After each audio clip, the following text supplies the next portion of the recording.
A year ago, Hurricane Helene slammed into western North Carolina, and for many, life hasn't been the same since. Everywhere you look, there are stories of both heartbreak and also resilience. Our crew came back to see how the community is healing and what recovery really looks like 1 year later. Nearly 20 miles west of Asheville, you'll find the town of Canton, North Carolina. Nestled in the foothills of the Appalachian Mountains, the streets filled with stories. We're the little stone building off of Adams Street in downtown Canton, tucked away all on our own, a little hidden gem. It's where you'll find Cold Mountain Art Collective. Ceramics is a very patient art because it's a lot of waiting. Hannah Berniski is an artist. I love building big pieces, they're like my favorite thing. And business owner that knows patience perhaps more than most. It takes a couple hours.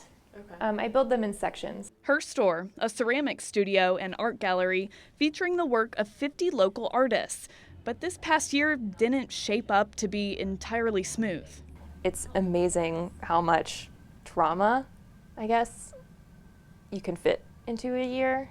Having to go through all of the steps to recovering feels like a lifetime.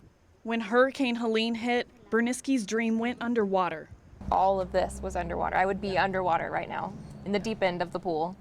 Luckily, she was able to store all of the artwork safely, but as for everything else, we had 7 feet 7 inches and had to close. I had to completely gut and re-renovate the entire space. I had to rebuy a lot of furniture. I had to fix all of my equipment. It took 7 months. Cold Mountain Art Collective finally reopening in April.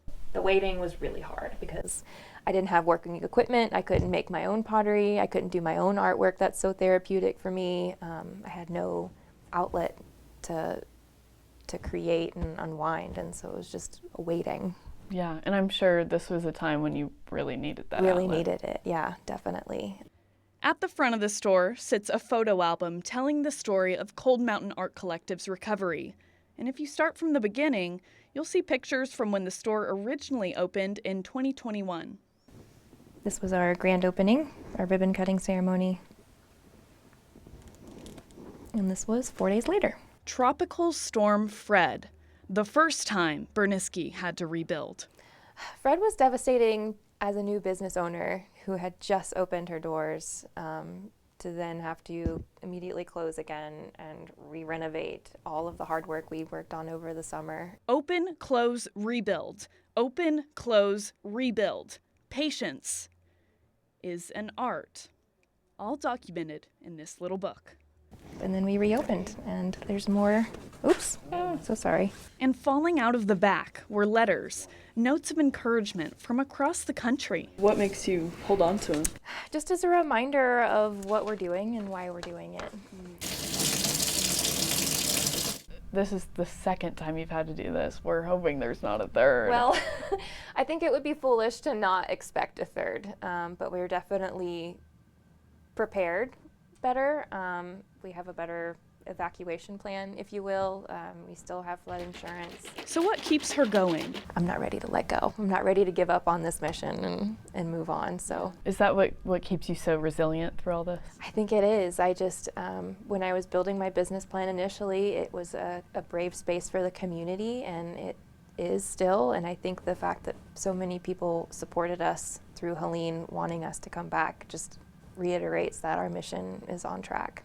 A little store, a lot of patience.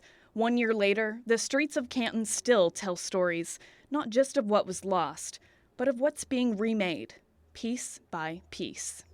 I'm Leah Bowling, Local 3 News.